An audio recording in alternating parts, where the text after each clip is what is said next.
Hello, hello, hello. Back to another live episode of the Maddest channel on YouTube. And I hope you enjoy this one.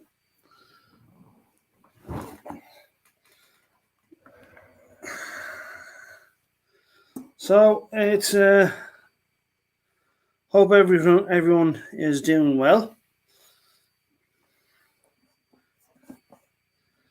And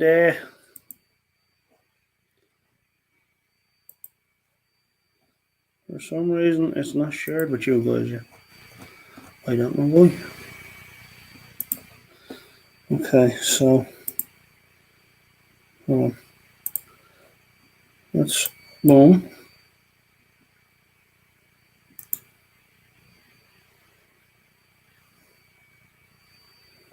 Let me share it with Discord. Copy.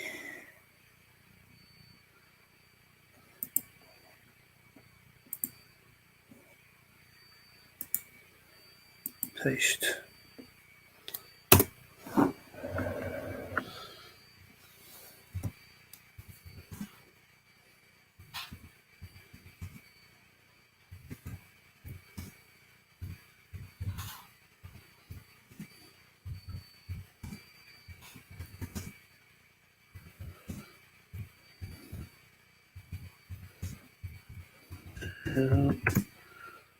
Join me.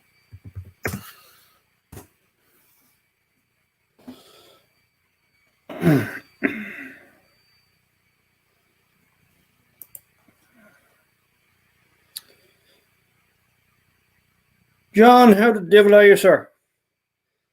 Yeah, some things you showed over there, I tell you, in Daryl's stream there.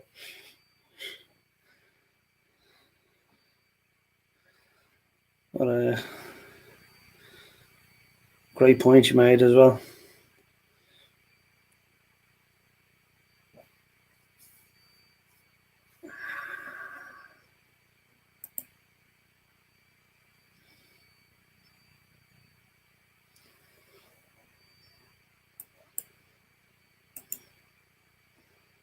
Well,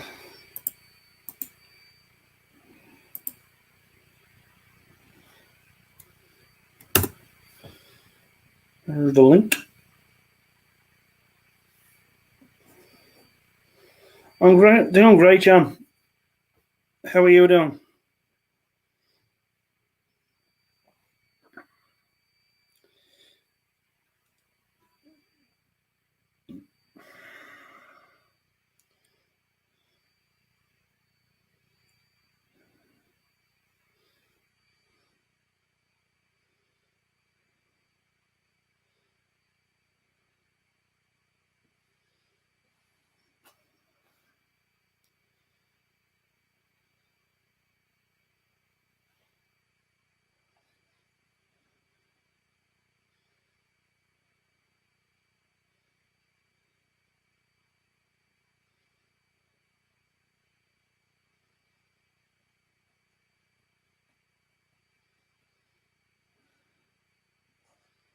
Or just do a song and get us started, I think.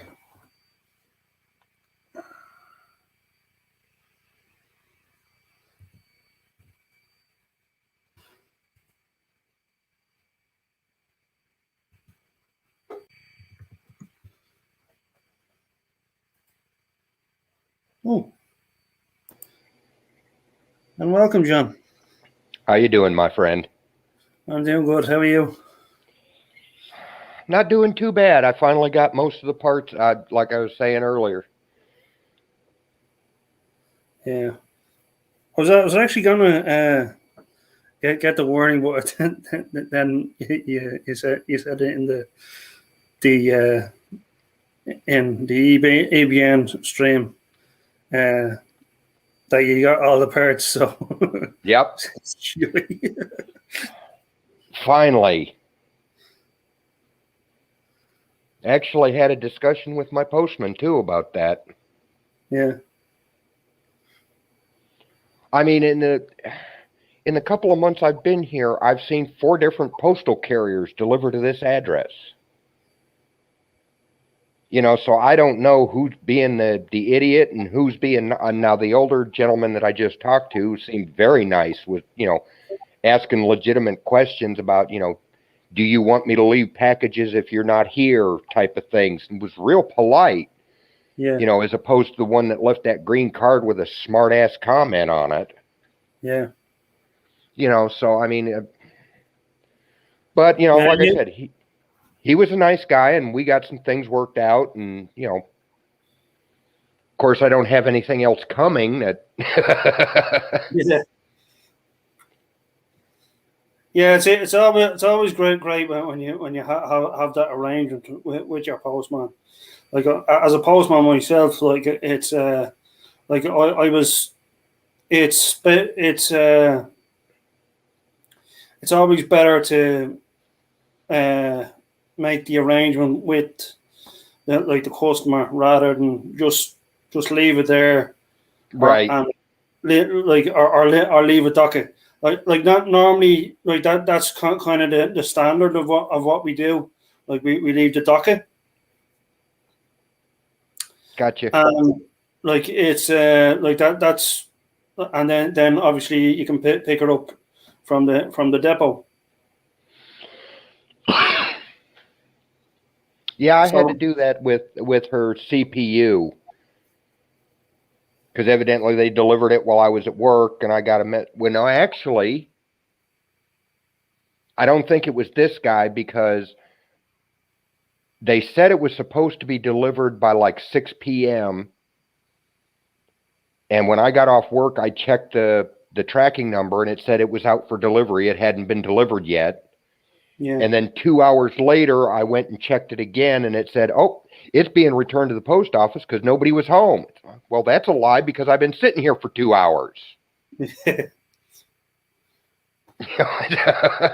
So I don't think it was, this guy I talked to because he knocked on the door. yeah. Now I've had UPS do that. That's also the standard thing. Like we usually knock at the door, see if anyone's in. If it's going to take a long time, then obviously we leave the docket. Then you can pick it Right. up in the office. Well, see, my computer's actually sitting about 4 feet from my front door. Yeah.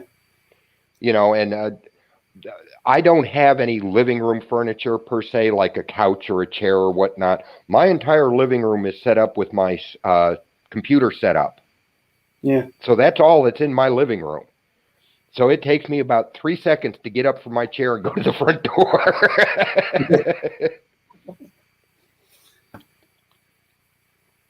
And now I've actually had UPS out the back. Yeah. I've actually had UPS come knock on the door, and I get up from my chair and go to the front door and open it up, and here's the package sitting in front of my door, and they're climbing back into their truck. That quick. Yeah.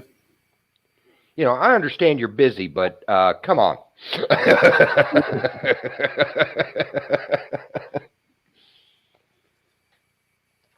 Well, it's just like I saw a meme on Facebook that was funny. Yeah. Had a picture of a UPS guy standing in front of his truck, and the caption said, as a child, did you ever knock on somebody's door and then run away as fast as you can? Well, UPS is hiring.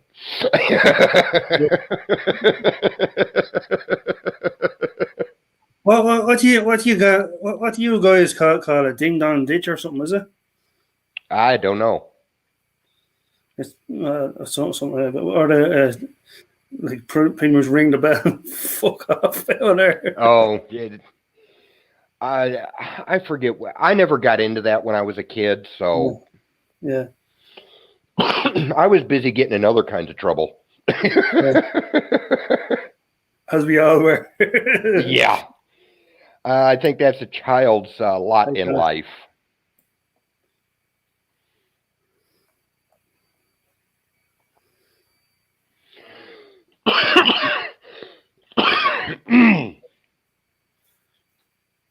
We got up to some crazy things, didn't we?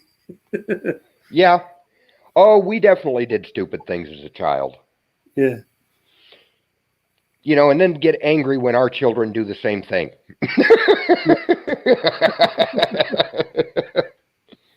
Don't be doing that. Yeah, exactly. I'm not saying it to be mean. I'm saying it because I did it when I was your age. And I know how much you can get hurt.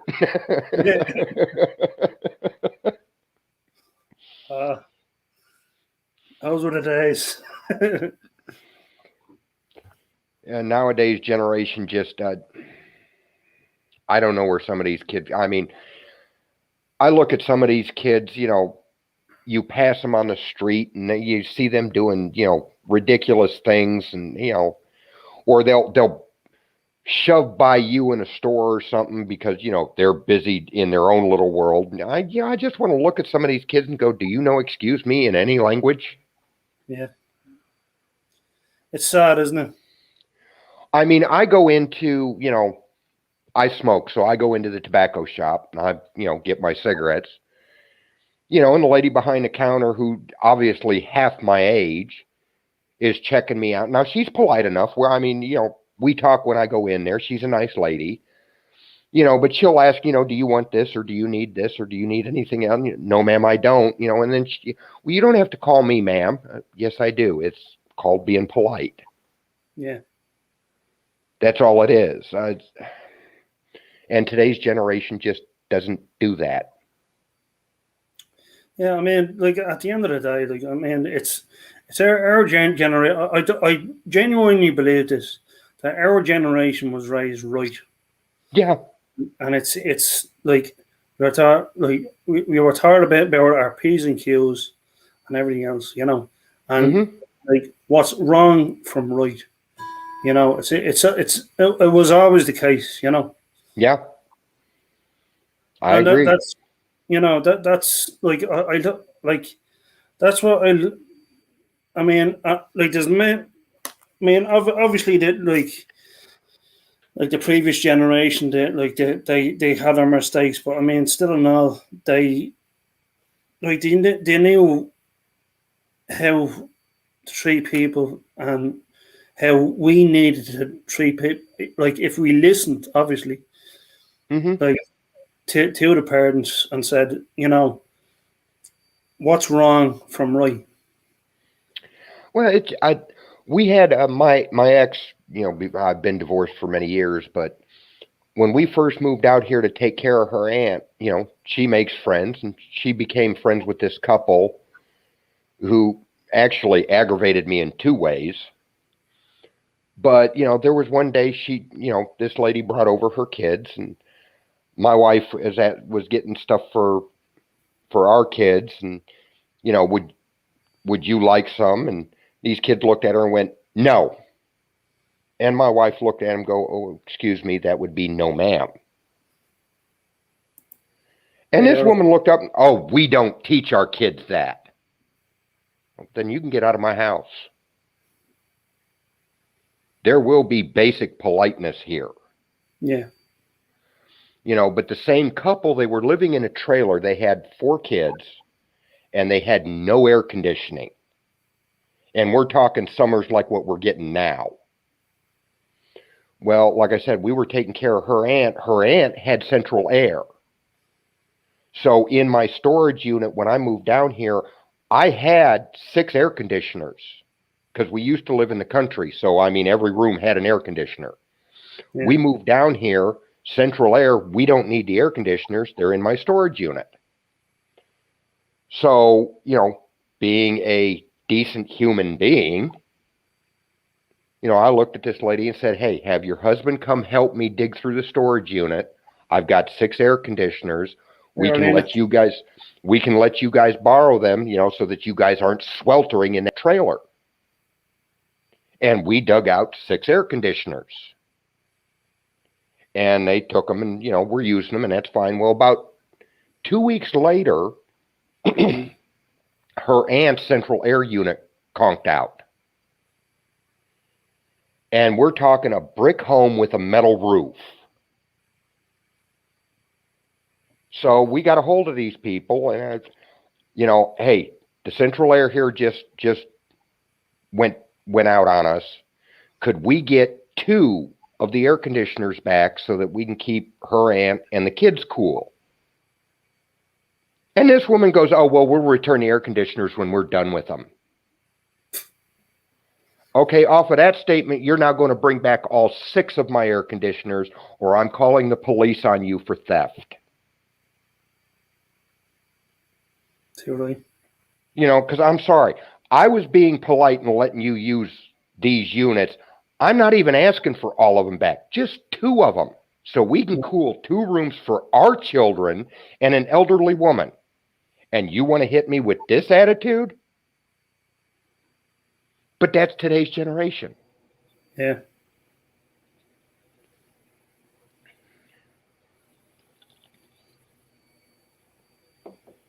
I mean, it's sad. It really is. It really is, yeah.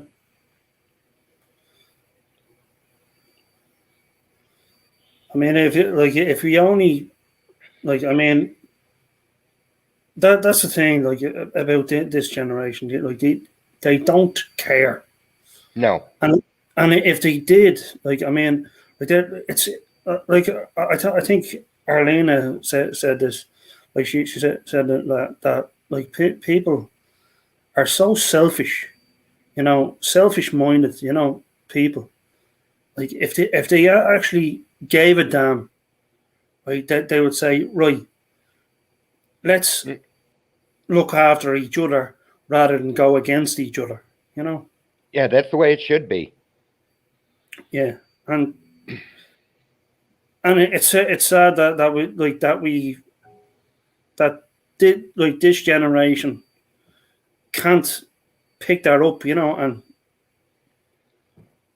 learn that, because they would be better off, because they wouldn't be caught out in the street, in the gutter, and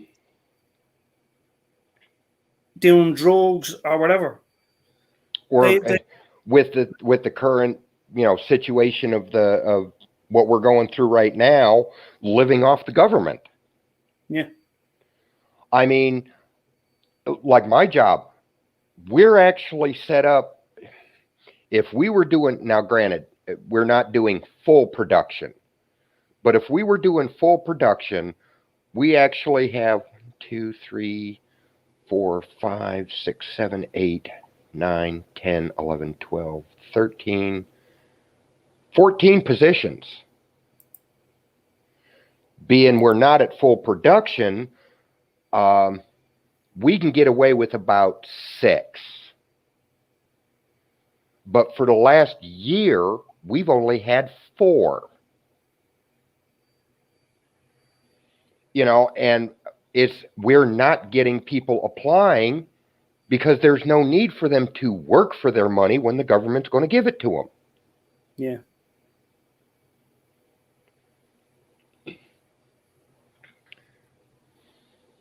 Now one of the memes that I've seen on Facebook is talking about, instead of giving handouts to the people that don't want to work, why don't you give a raise to the people that have been showing up to work? And my employer actually did that. I got a raise about a month and a half ago. Yeah. For the reason that we've been shorthanded and we're coming to work and we're still putting out what we need to put out. Yeah.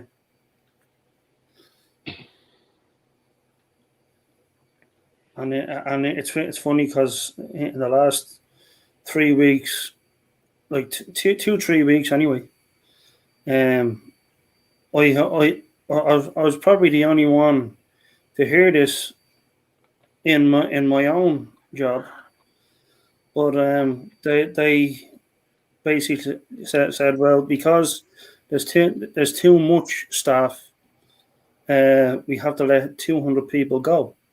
Ouch. So I mean,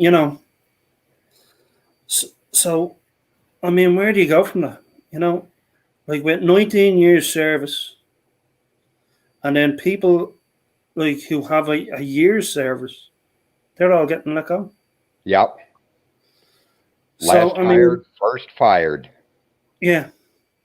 Now you look like as you probably know, where the post office is very busy around the Christmas time. Right. So it would make sense to bring more staff in rather than take away staff, And that was my argument pretty much the whole week. And I said, as well as that, there's kitchen staff that we have in the canteen, they're being let go as well, and they have way more service than I do. Oh. So, but they're I'm guessing they're considered non-essential. Probably, yeah. Because it's just food service in the post office. Yeah, we get eating en route now because we're working in the Dublin Mail Centre. It's not like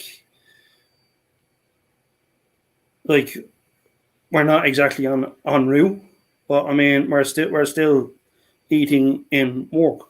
Right. So it's just counterproductive. To say, well, we don't need 200 staff anymore, rather than bringing staff in that we need and it is essential for the Christmas hours. Right. In December. I worked for 24 years in the law enforcement field, both on the street and in corrections. And one thing that I've noticed is a lot of companies, especially in corrections, is reactive instead of proactive. Yeah. They don't do anything to fix the problem until there's a problem, instead of trying to cut it off before it becomes a problem. Yeah. And then next year, we'd be there's a thing that was stated. It was called eco, re-eco or something like that. But anyway, it's to do with the getting more parcels in. Now, like I say again, why would you get rid of 200 staff rather than just keep the staff and then we need more of the workforce rather than less workforce. Right. It just makes sense, But it's the post office and it's not meant to make sense. But well, it is a government entity, so yeah. So what can you do? There's a lot of things the government does. It just doesn't make any sense. It's nuts. But I went to see the Free Guy today. It was with Ryan Reynolds, very good. Okay. It was kind of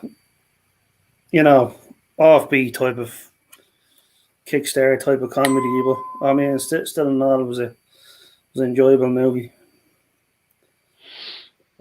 He does some good things, but he always plays a bit of a goof. Yeah. Even when he did the remake of the Amityville Horror, he wasn't completely serious. Yeah. I don't think he's suited for more serious roles. I actually thought that was his best role. Really? For a serious role. I'm not saying he did bad. Yeah. But you get some actors that really can get into the characters either way, and he just seemed more like a comedian than a serious actor. Yeah. And I'm not in any way saying he did a bad job in that. It's Hey, just, I'm not agreeing with you. Like, I'm not disagreeing with you, but I mean, like, it's like I totally agree with you as regards to like being a goofball and stuff. But I mean, like, he has very rare, like, it's very rare that he gets to play serious roles, that's and true. I think he's that, probably been stereotyped or typecast. yeah, There's a lot of actors that have fallen into. I mean, look at like Adam West, who played the 1966 Batman. yeah, After he played Batman, he couldn't get a serious role. yeah, Look at the kids from Harry Potter. yeah. They're not Daniel Radcliffe. most of them aren't getting much because they've been stereotyped into those roles of the Harry Potter kids.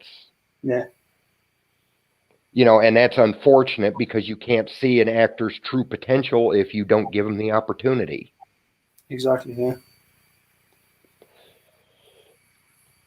So it's like Maggie Smith, for example. Like, the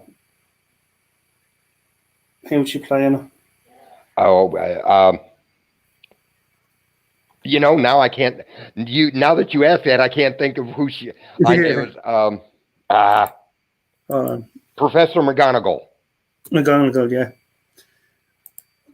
But yeah, she And Maggie Smith is a fantastic actress. I love her in everything she does.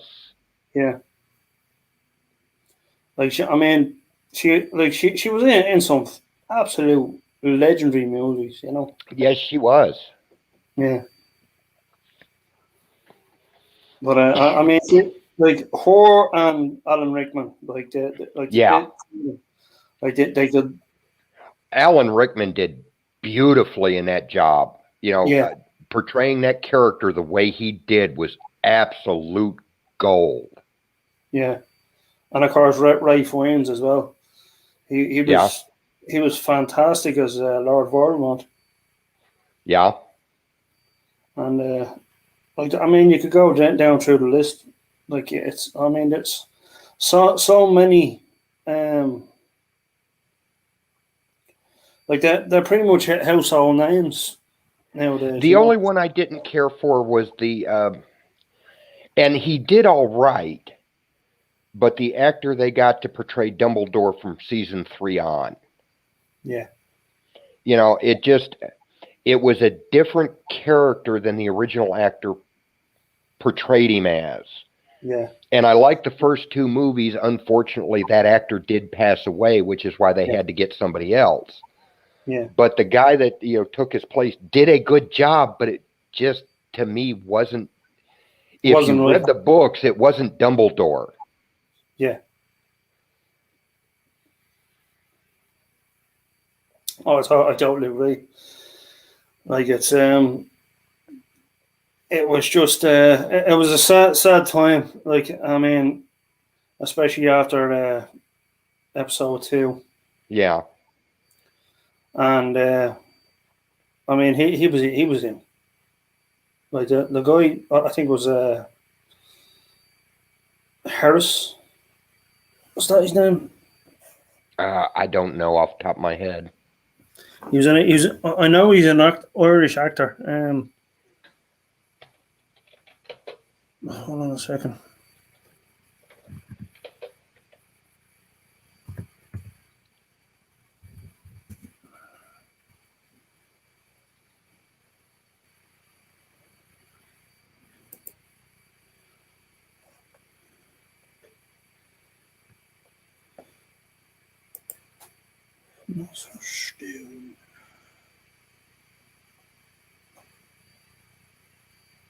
Richard Harris. Richard Harris, yeah, I know his surname, but yeah, he was absolutely. I mean, I don't know whether you're saying like there was a movie that was absolutely made for him. It was called The Field. It was an Irish movie. I haven't seen that one. It was you had John Hurt in the movie, and you had Sean being. And absolutely great movie. Yeah, John Hurt played O'Donnell, and Bean played, I'm guessing, Richard Harris's brother. Yeah.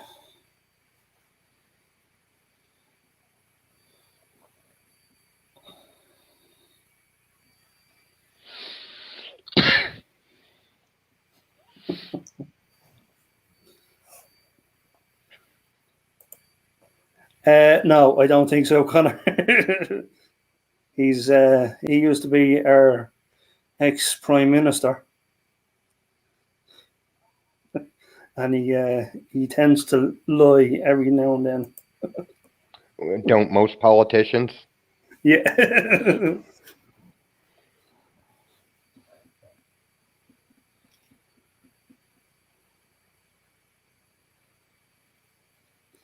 But yeah, I mean, Yeah, he was the Minister of Trade. Hmm.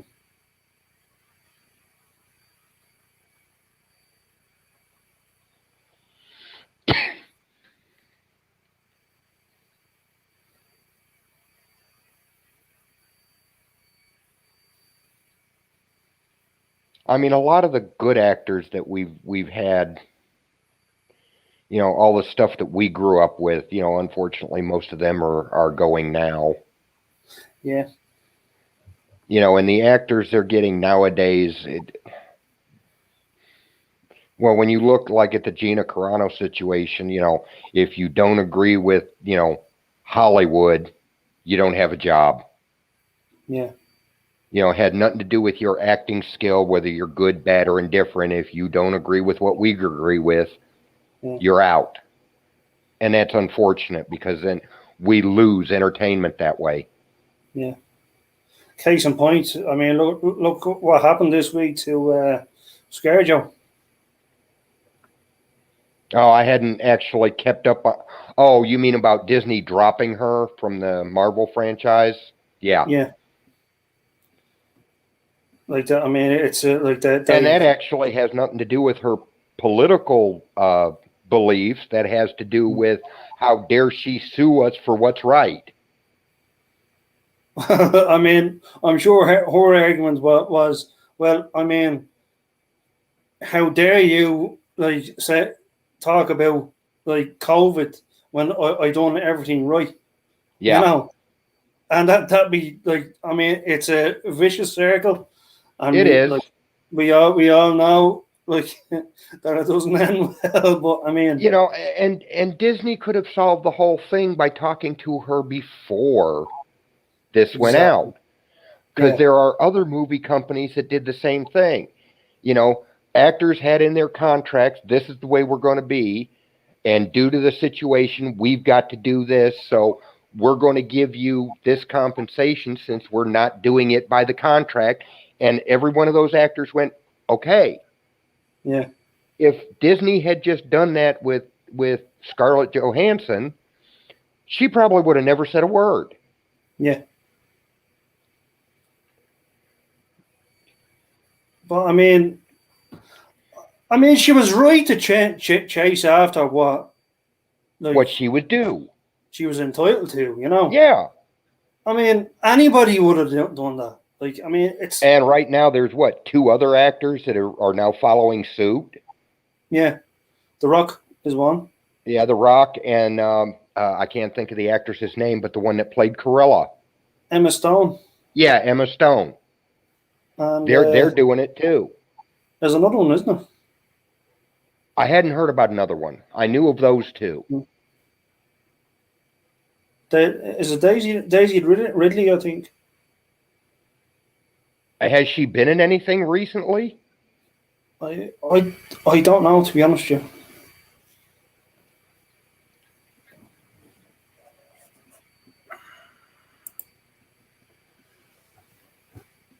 I think she was in with The Rock.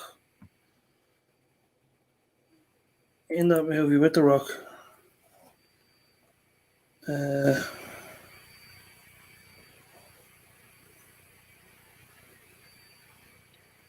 I see she's got some things in post-production Yeah. But most of what she did after The Rise of Skywalker are video game voices or shorts. Yeah. Chaos Walking. That's coming out this year. Yeah. She had the audacity to do the Skywalker legacy.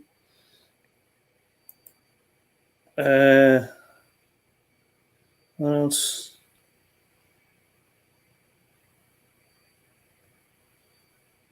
Baba Yaga. Asteroid Hunt. She was not in a lot of. She done a lot of. Yeah, most of those shorts I don't see her suing over, but the Chaos Walking, I could see it. Because that looks to be a feature length. Yeah. Because I seriously seriously doubt she did it over Rise of Skywalker. Yeah.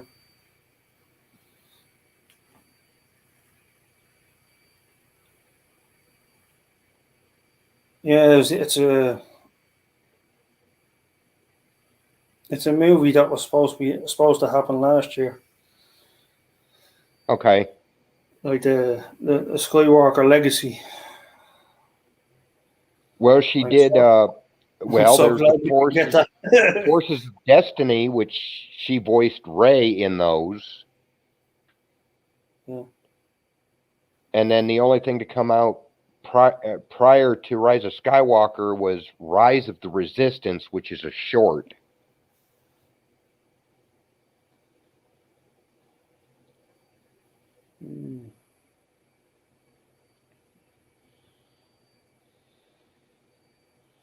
It Hollywood just is gone. I don't know what to call it anymore. But it's not entertainment. No, no.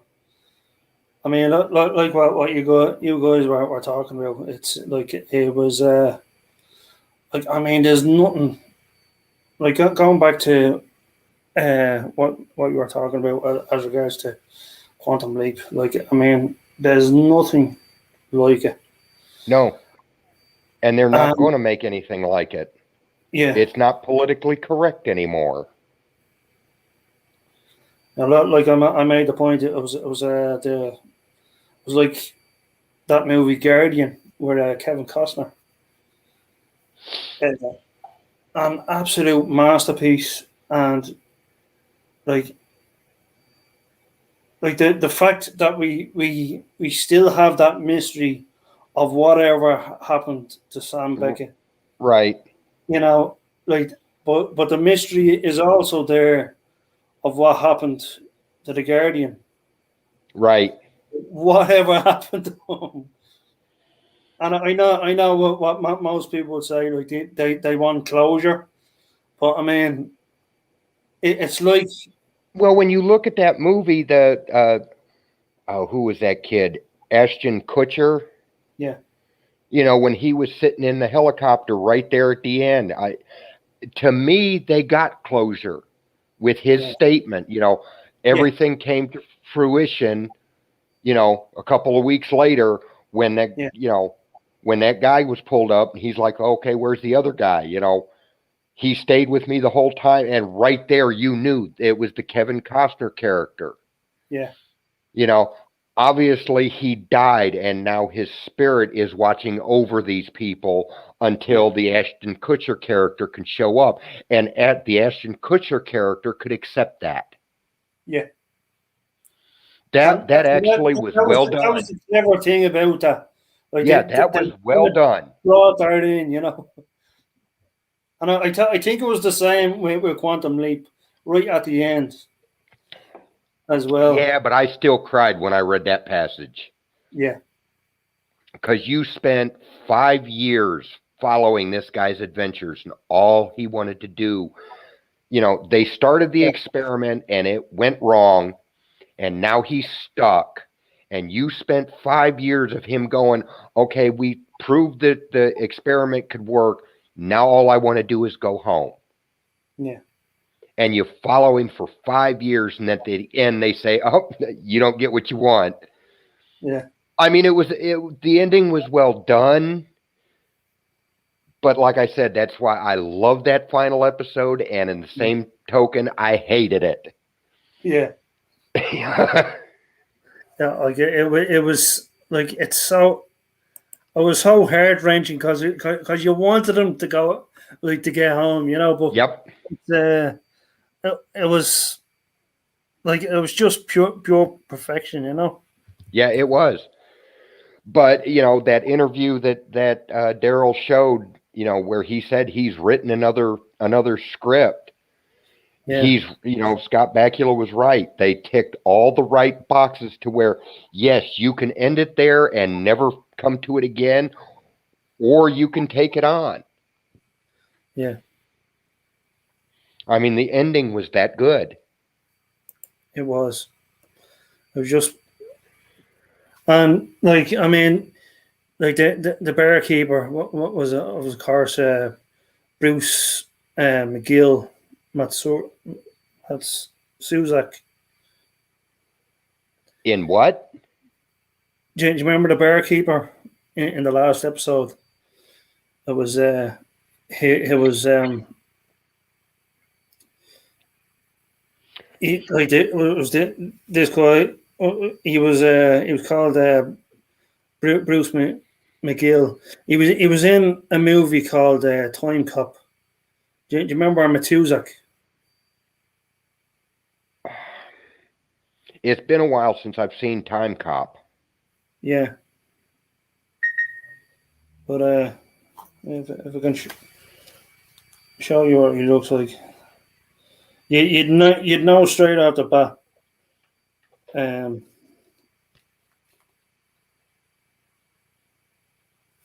oh,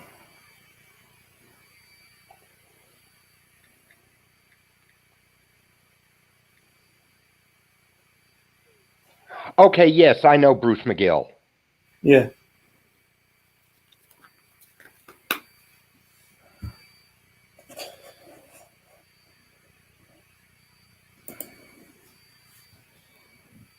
Oh yeah, like he played the barkeeper in it, and like I mean he always like has that kind of guardian angel type of role. Yeah, Just, Bruce McGill played the bar. Okay, yeah. He's the one that Scott Bakula thought was God. yeah, and he always has this clever type of kind of wink. Yeah. That was the great thing about Bruce McGill. Like in any role that he played, like he says, "Oh well, Yeah, did that or did he's it?" got that. He's got that. Even when he plays a bad guy, he's Yeah, got that likable characteristic to him. yeah. Hey, Paul.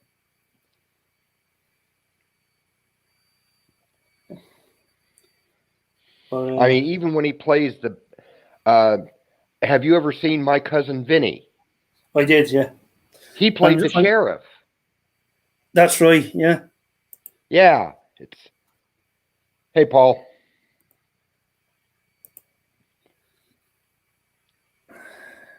Hey, Brian.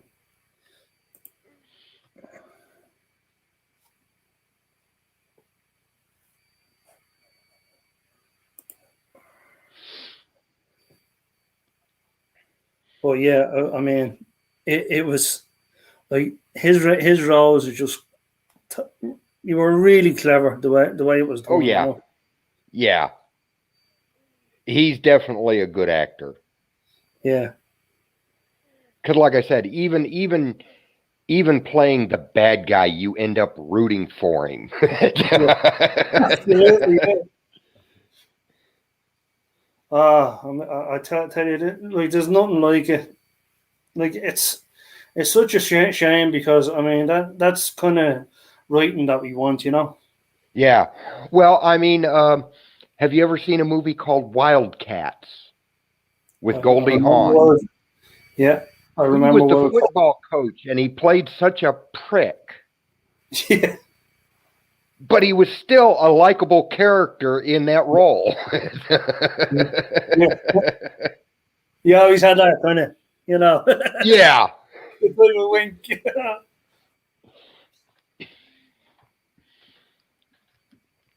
I mean, movies like that way back then were fun. Yeah, You go to the movies or you watch entertainment to be entertained, to get away from reality. You want a little bit of escape from the everyday rigmarole. yeah. Oh, was he? I did not know that. And I've seen Animal House.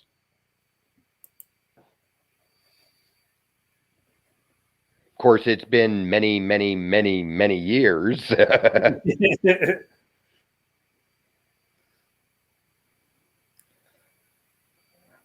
think he was in. I know he was in Walker Texas Ranger. He was the bad guy in that as well. Him and oh, I can't think of his name now. Uh,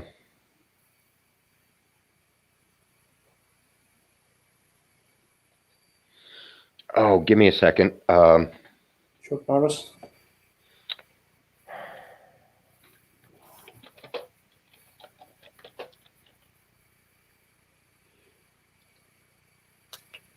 And he's one of my favorite characters. Marshall Teague Yeah. was a recurring bad guy in Walker Texas Ranger. He also played a Jem'Hadar in an episode of Deep Space Nine. I vaguely remember that actually. Do you remember the episode where Bashir and Miles O'Brien crash landed on a planet and found a group of Jem'Hadar, and their leader had weaned himself from the Ketracel White, and he wanted Dr. Bashir to recreate it so that these other Jem'Hadar can get off that addiction. That was the episode, was it? Marshall Teague played one of those Jem'Hadar guards. Wow.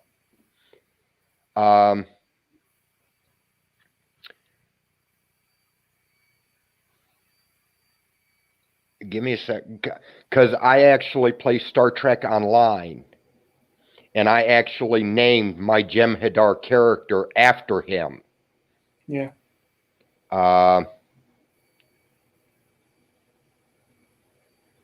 Where is it? Timo Zuma was the character's name. Yeah. But he also did a movie that, I absolutely love, called The Last Ounce of Courage. I think that was a role that you was made for, wasn't it? It came out in 2012. Mm-hmm. And he plays the father of his son joins the army and goes off to war. And his son is killed in battle. And his daughter-in-law at the time, who was pregnant with or just had their child, leaves because of the pain of losing her husband. She comes back into their lives like 16 or 17 years later with a now grown-up child. Yeah. And Marshall Teague is the part-time mayor of this town. And basically, with today's society of, you can't say Christmas because it might offend people. Yeah. That sort of attitude. Marshall Teague basically goes to war with the, for lack of better terms, progressive crowd, and starts putting up Christmas decorations in the town despite, the national media saying, "Oh, it's offensive," and he's like, "I don't care. It's Christmas."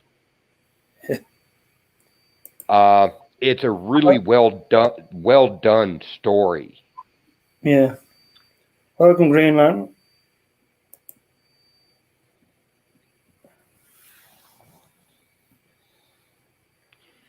Matter of fact, that's one I'm going to include when I do Mama Bear's computer. I picked her up 2 hard drives. Yeah. The first hard drive is what I'm going to put the operating system and all the stuff she needs to run the computer. The second hard drive is going to have nothing but the Star Wars movies, the Bad Batch, the Clone Wars. I know she likes X-Files, so I'm going to put those on there. I'm going to include this movie because I think it's something she might like.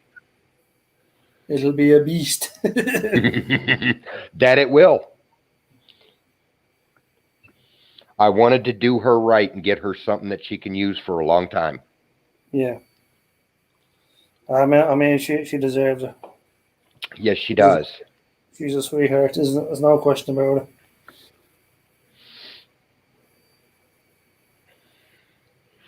But like I said, I'm no longer waiting on the parts. They're all here. So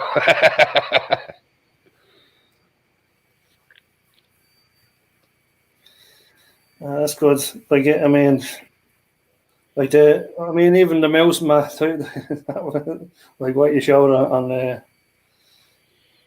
oh, I got her. Like I said, the mouse pad that I'm getting her is something for the Mandalorian because they didn't have anything for the Bad Batch, and I got her a vertical mouse. Yeah.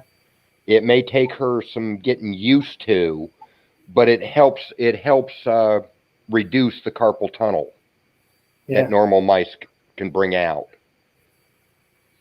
You know, I got her an illuminated keyboard so it'll light up in the dark. You know, Bello Triggerfish sent me the graphics card, and Ted the Old Star Wars Nerd sent me the camera.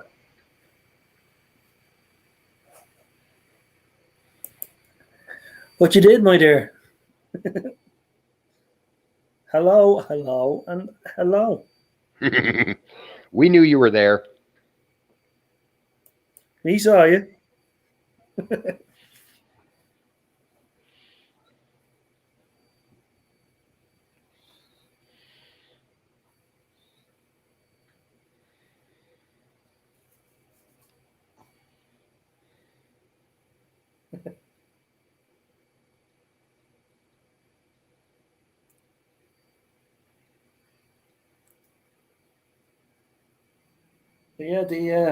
Yeah, Deb deserved it. I mean, in all fairness. Well, like I said, you know, when I offered to make it for you, because I'd been watching her for about 6 weeks. You know, so I knew she was streaming off her phone. Yeah. And like I said, every time, you know, Coach would bring up one of the chats into the pop-in, I'd watch her grab a magnifying glass so she could see what it said. Yeah. And it's like, you know, she deserves better than that. Exactly.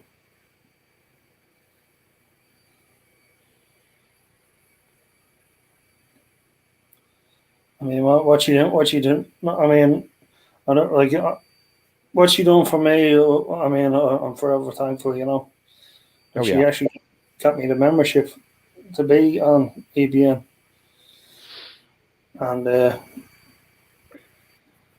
like I'm forever thankful for that. You know, very few will do that. Darth Arlena, we need to make sure her screensaver is Nick Loves Omega. Yeah, absolutely. Actually, give me a second.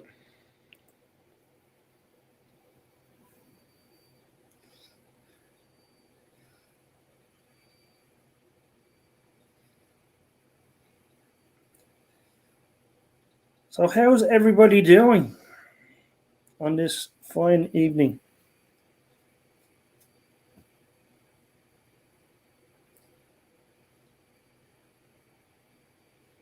Yeah, I agree.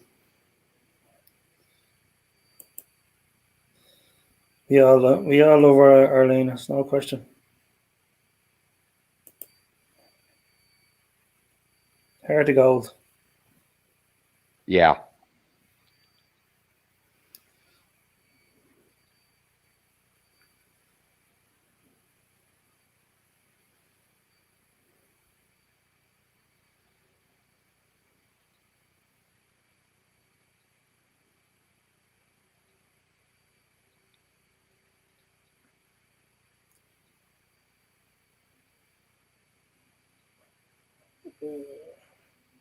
Okay, how's that coming across?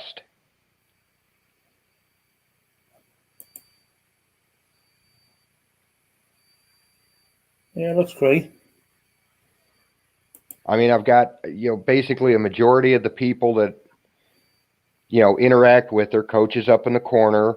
Underneath him is Ted, the old Star Wars nerd, and Bella Triggerfish. On the other side, you've got Nick, Tron, X-Wing. In the center is me and Valiant Renegade with the Echo Base Network and Coach and Nick icons on either side. Yeah. And her beginning character is 3PO in that chair, so that's what I put as the main background. Yeah. That's going to be her background when she gets the computer. Awesome.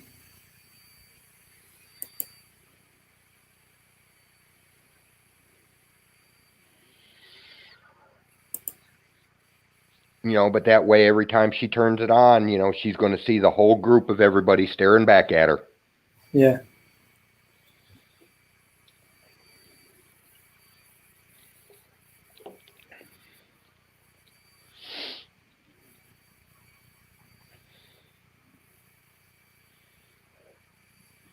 And actually, I was kind of disappointed in this episode of The Bad Batch. Yeah, it was like it was a likable episode, but I mean, Yeah. I kind of like for the last episode. I mean, you want some more action packed than that. Not even just that. I mean, the fact that Crosshair didn't go with them.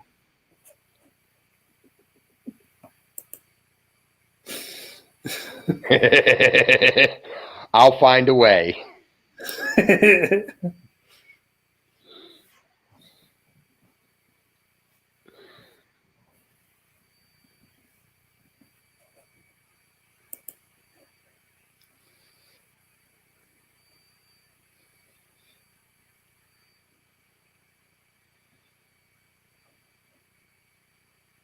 That's nice. That was nice. I'm glad I had a positive impact on somebody.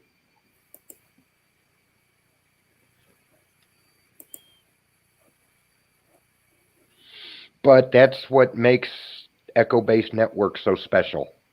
Yeah. It really does. Compared to other groups, now I like X-Wing, but when I offered to make that for her, Bello jumped up and said, "Hey, I can help." Ted jumped up and said, "Hey, I can help." X-Wing jumped up and said, "Hey, I can help." And then Bello sent out the graphics card like 2 days later. Yeah. Ted sent out the camera like 2 days after that. X-Wing kind of sort of disappeared. Yeah.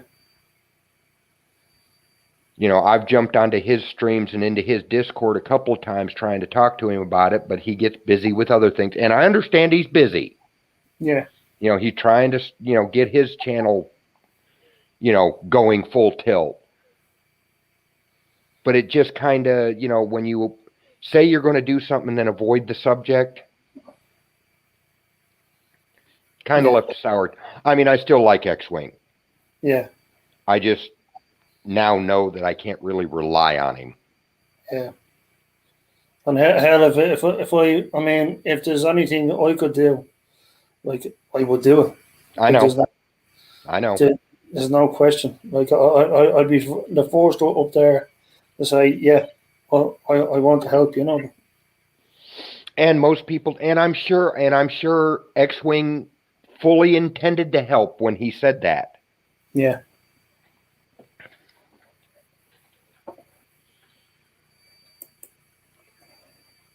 So like I said, I'm not trying to put any negative aspersions on X-Wing. I'm still a member of his channel. I'm still a member of his Discord. I still like the man. Yeah. You know, he jumps into an EBN stream and we all have fun. Yeah. Oh, he's a likable guy. I mean, I barely know the chap, but I mean, admittedly, but I mean, still in all, he's he seems a likable guy. But I mean, like you said, he's not a type of guy you can rely on. Right. But and that not for all things, just in this particular case. Yeah.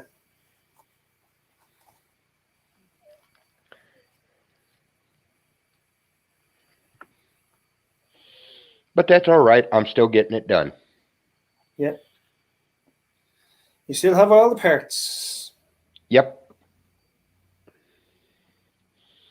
I think the hardest thing for me to get for her was that damn case. Yeah. Because I wanted that one specific case, and every time I tried to order it, you know, it was, when I ordered it, it said it was in. You know, then a day or two later, oh, we were wrong. It's not in stock. Yeah. Well, thanks for nothing. You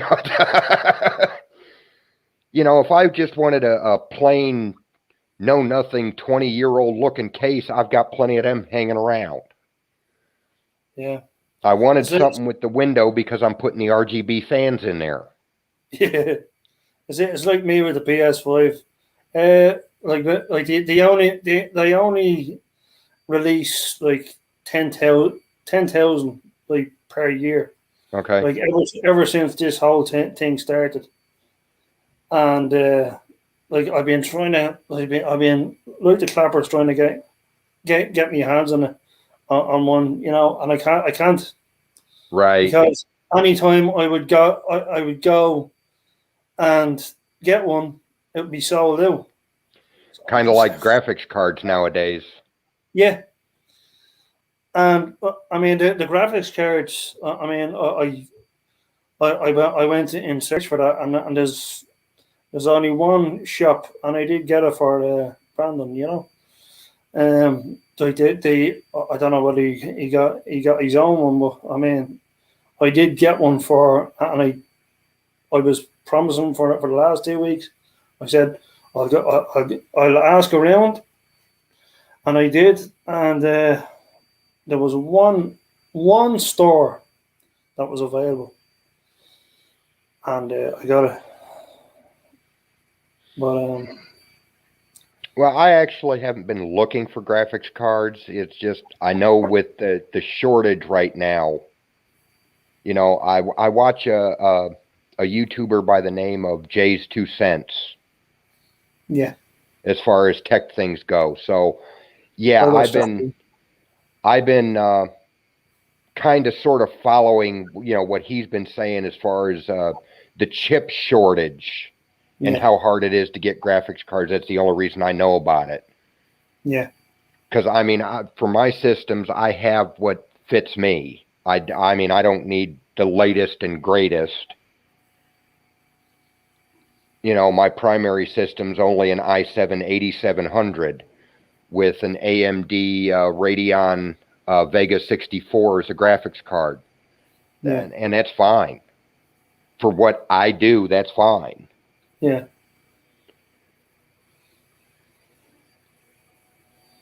I mean, if it like we say over here, if it works exactly what it says in the tin, yep, then by all means, like it's worth getting. So you know, it just, and the thing with Newegg that kind of flustered me a bit. You know, you order something from them and it doesn't come complete, and then they don't want to fix the problem. That really left a sour taste in my mouth as far as Newegg goes. Yeah.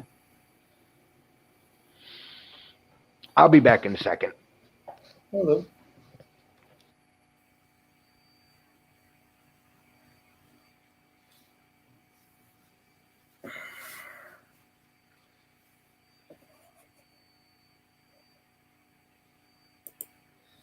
You gotta get her done.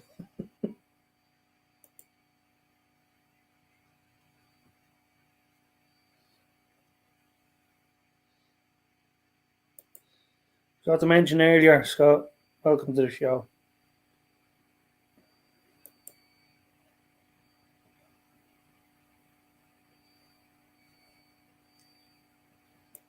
And of course, Green Lantern as well. First time here, I believe, if I'm not mistaken.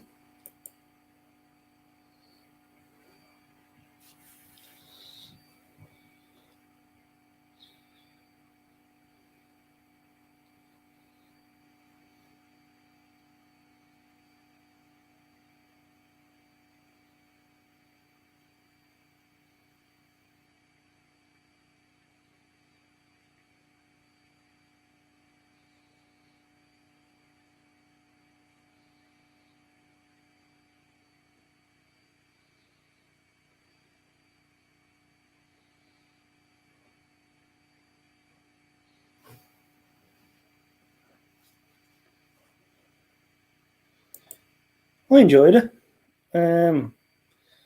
It was a fun movie,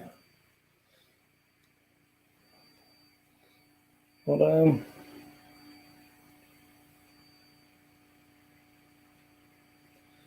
yeah, I was always it's kind of, there was always something wrong about it, but I mean, it was like I say, it was a fun movie, and I enjoyed it. I haven't actually seen it. I've seen the ads for it. Yeah.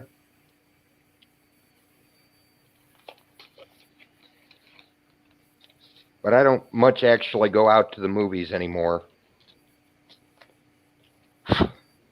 And I don't belong to any streaming service.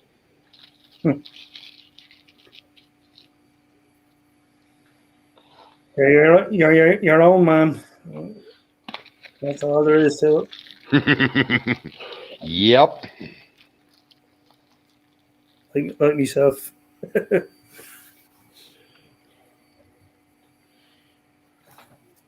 mean, I could do Star Wars until the cows come home, but I mean, there's so much more.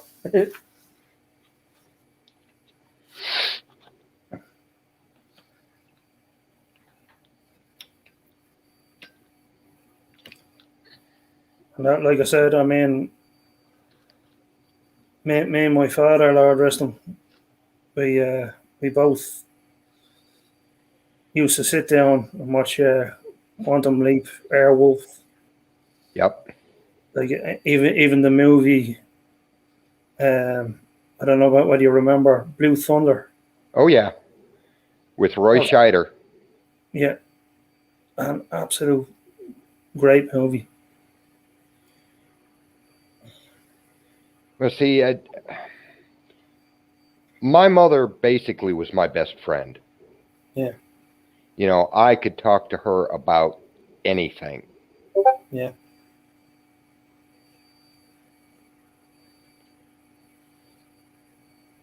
And she passed away 20 years ago.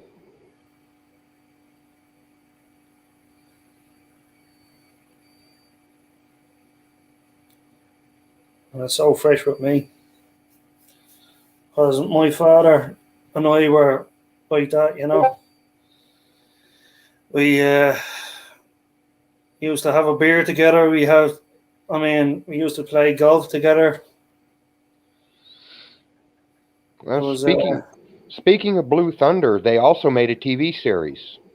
Yeah, that's right. Had 11 episodes in it. Yeah. And yes, I know I have it.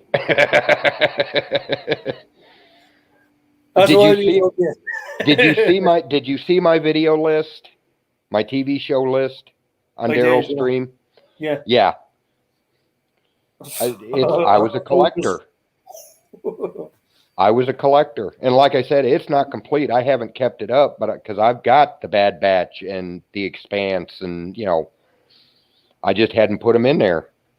And I'm sure you saw my comment. I said, "John, I love you." I mean, it was all the. Well, see, that's part of the reason how did you start all that? Oh, I mean, I've been doing that for 30 years. Yeah. I mean, when I was in the military, I mean, I'm talking way back, 86, 87, 88, 90, I actually purchased 2 VCRs. Yeah. And I had memberships at like 6 different video stores. So I would go out to all the video stores, I'd go to this one this night and rent 4 movies. And then I'd come home and put that movie in one VCR and a blank tape in the other VCR and just record it. I wouldn't even watch it. I'd just record it. And then 2 hours later would change out the tapes and record the next movie. And then the next day would take those tapes back, go to a different video store, rent 4 movies, go back to the barracks, record those. Yeah. I had over 800 videotapes at one time of movies and TV shows and stuff like that I, recorded off the TV and condensed down, and then eventually just digitized them to put them on discs. Now I've got them in MP4 formats. Yeah. MP4, AVI, MKV, whatever Windows Media Player will play. Because a CD will take care of, half a dozen to a dozen videotapes. Oh, geez, there were all sorts of them. I mean, I had, of course, the Blockbuster before they went up. And there were a lot of mom and pop shops around most of your military bases. That is incredible. The data, I know we used to, especially with the VCRs, we used to, if there was one episode on, we'd have to tape it, But certainly, and then going from, the thing about VCR tapes was, in time, they would actually stretch out. Yeah, they'd wear. They'd wear it off, and that was the main worry. After that, to even fathom that you actually got all them and stored them on your computer, it's just mind-boggling. Well, a lot easier to store that way. Yeah, true. For the time that was out, it was very hard to store anything, Yeah. Well, my first computer I bought in 1988, and it was a Tandy 1000 TX. Bought it from Radio Shack.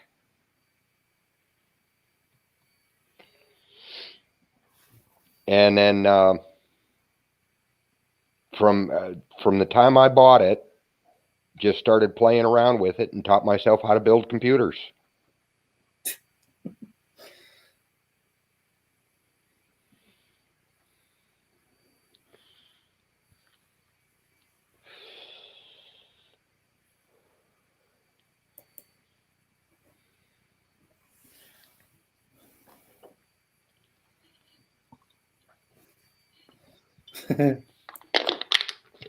You got questions, we got.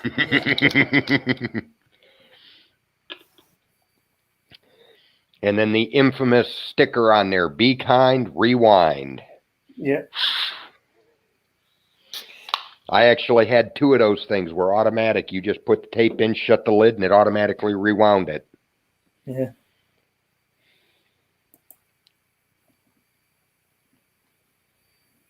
Oh, the trash 80s.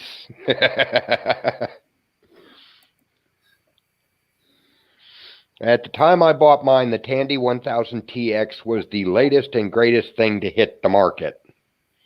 I ended up spending, at the time, and this is back in 1988, that rinky-dink Tandy 1000 TX with 864 kilobytes of memory, no physical hard drive, 2 floppy drives, and a monitor cost me $3,000.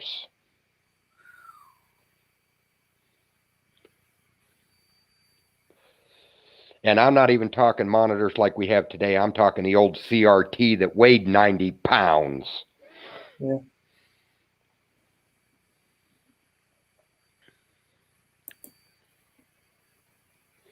Yeah, I remember. I never had one, but I remember them. I had a buddy that had one. Yeah.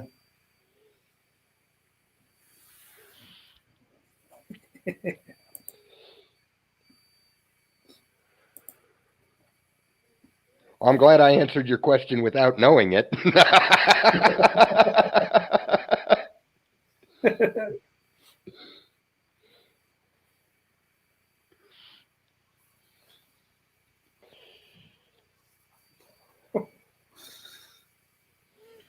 The Tandys were a lot like the Hewlett Packard.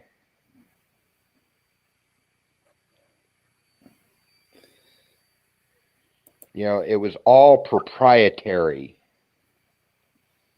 Well, see, even the IBM PC Junior, you could put other equipment in it. The Tandys and the Hewlett Packards, according to them, you couldn't put anything but their equipment in it or it wouldn't work. Yeah. And I know there were some things that I got for that Tandy that really took me a lot of finagling to get up and running. The first hard drive I ever got was it, and it came from Radio Shack. It wasn't like hard drives now that you plug into the motherboard. It actually came on its own riser card, and you had to plug it into a slot. And it was a 20 megabyte hard drive.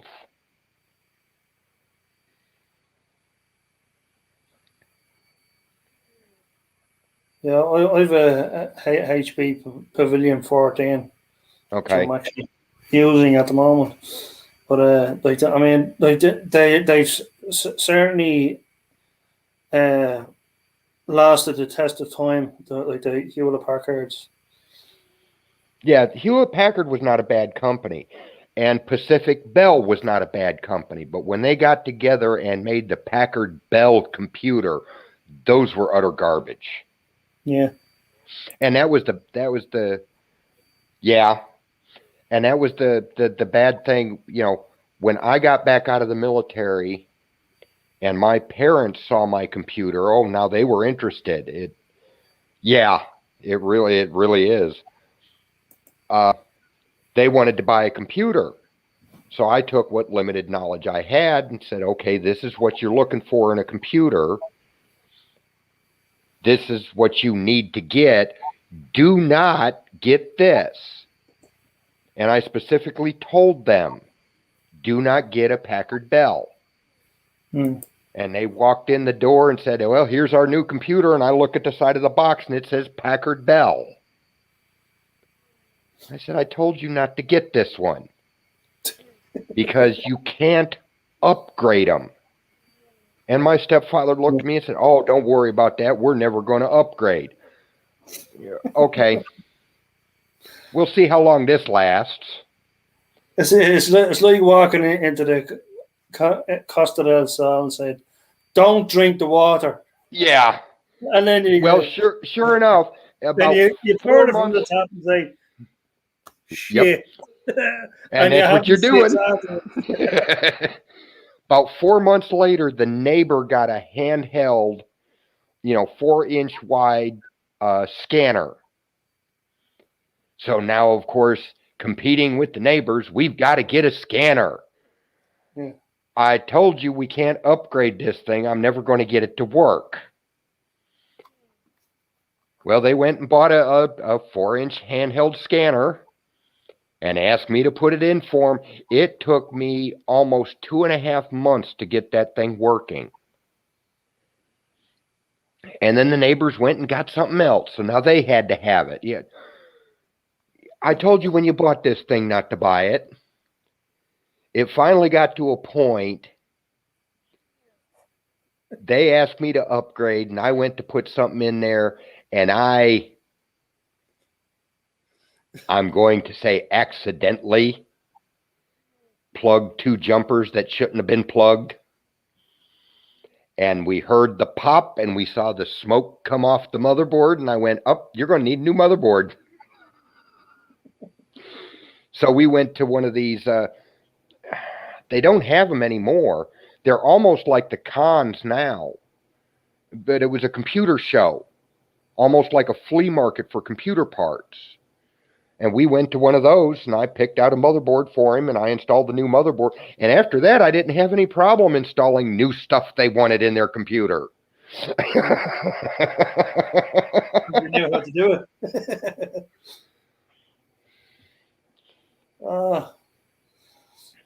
You know, I'm by no means a computer genius, but holy cow.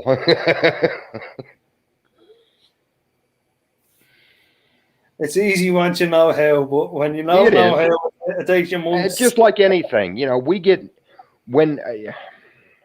haven't had any new people. We haven't even had people applying for a job because of all this stuff. But when we did have new people come in, yeah, I've got a 512 gigabyte thumb drive. You know, yeah. Yeah, you think way back then, 20 megabytes was a lot. Well, considering the memory was only 640 kilobytes.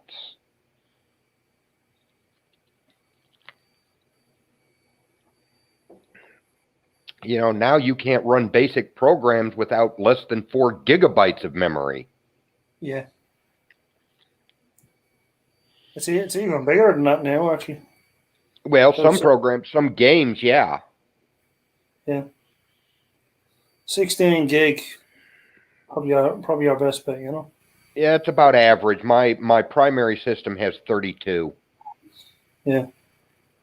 I have 32 as well. Now, Mama Bear's getting 16.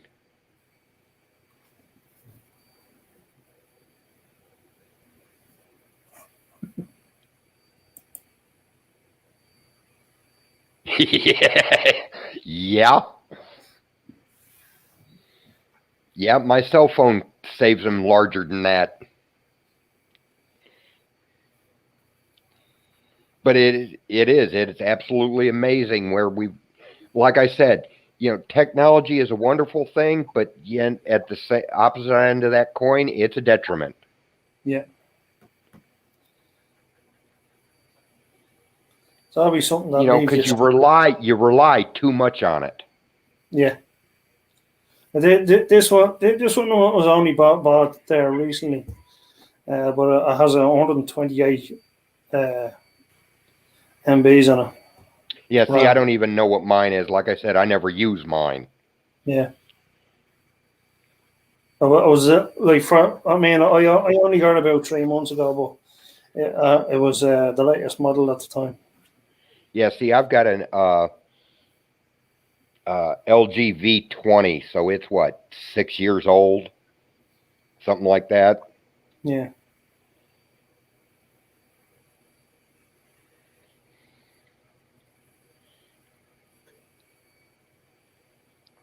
But yeah, it's sad when my cell phone has more storage capacity and more memory than my first computer.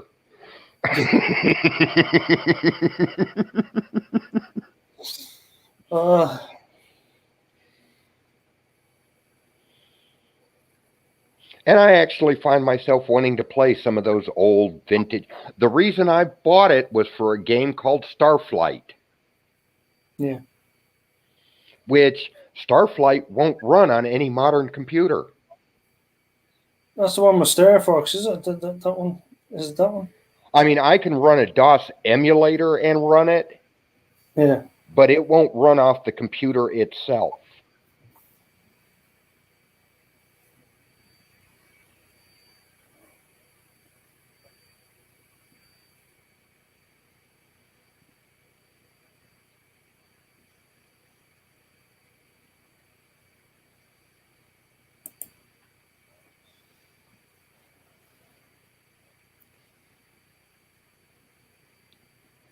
That's very true, Scott.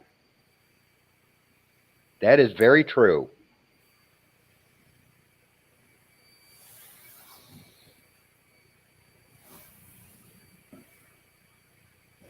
I mean, when you think about it, back in the 70s, they didn't have computers. Hmm.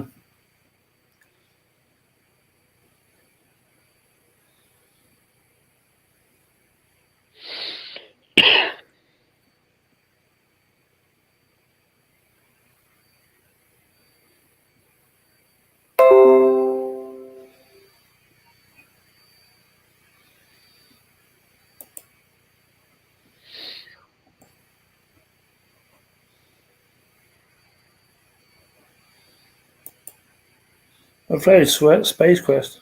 I've got both Complete Series and King's Quest.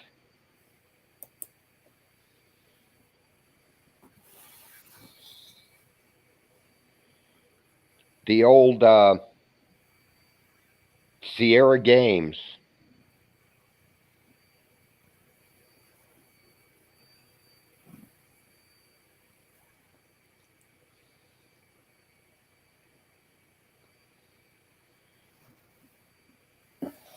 Space Quest was always fun. You know, you're playing the bumbling idiot. Yeah.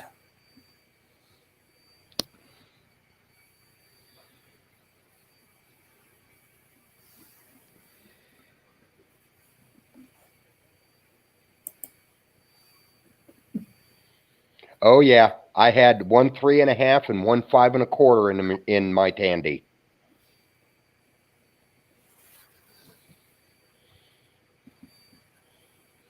Never had one with the 8-inch disc though.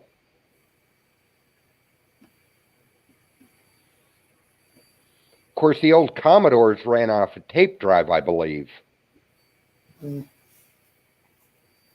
That's true. It was only up to the master system. Master system is where they ended the tape drives. Yeah. Now, I had a couple of systems I set up that had tape backups. And then it went to the, I think they called it a zip drive.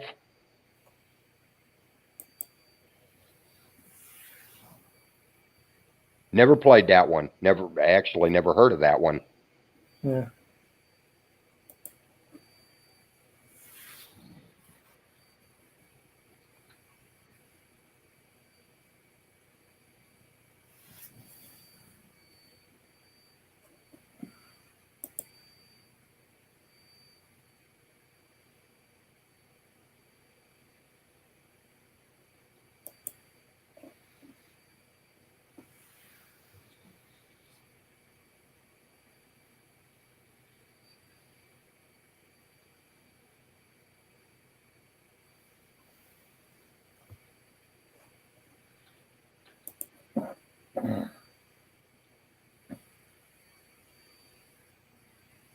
Yeah.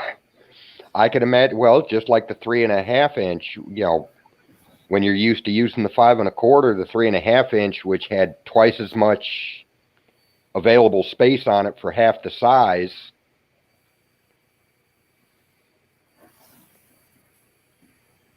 Of course, I've put more than a number of holes through some of them. I think we all done that.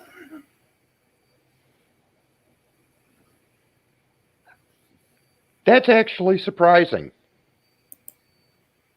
I'm with the invention of external hard drives. You know, it's surprising some people still use the tape drives. Yeah. Now I've got a collection of hard drives. One of my systems actually has a hot swap drive in it, and I can do all the backups to that and then just pull the whole hard drive out and store it.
Scott, I'm not exactly sure.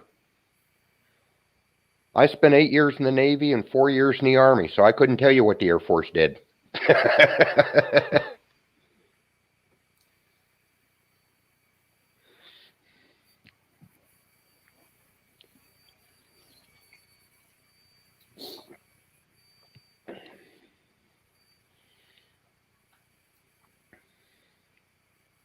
Of course, that was a good movie. War Games was fantastic.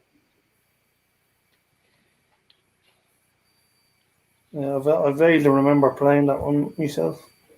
No, I'm talking the movie with Matthew Broderick.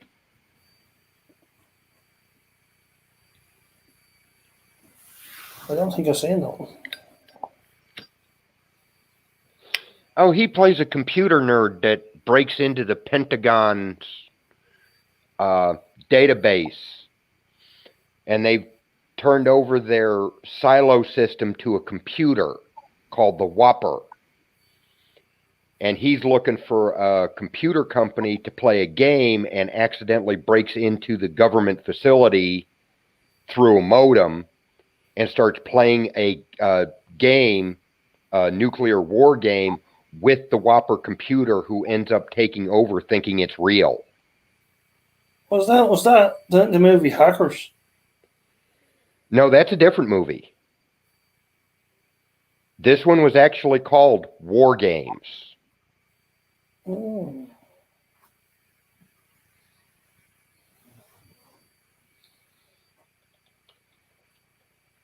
Let's go back and... You can actually find it on YouTube right now. They play it for free. Yeah. Came out in, I believe, 1983. Ali Sheedy and Matthew Broderick played a couple of teenagers. Dabney Coleman is basically the overseer of the Whopper computer. Barry Corbin plays the general, Air Force general.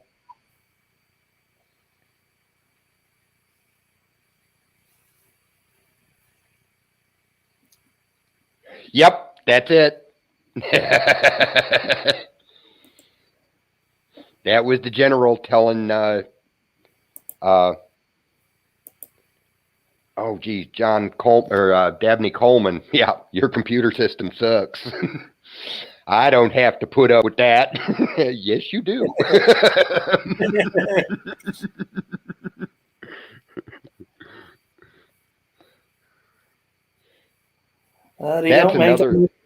That's another good actor right there.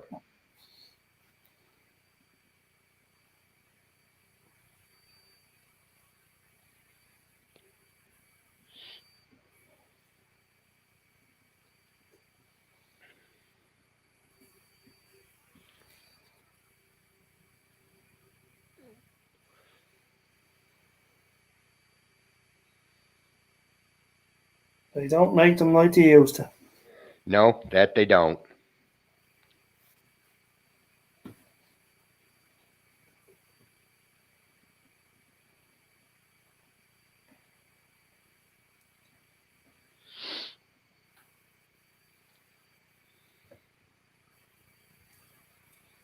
I think everyone must have.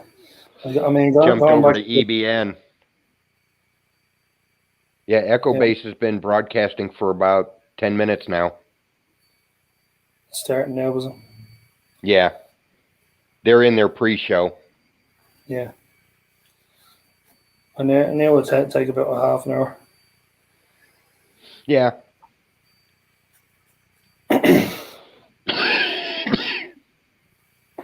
Yeah, Green Lanterns actually said it. Been cool, guys, going over to EBN. Catch you later.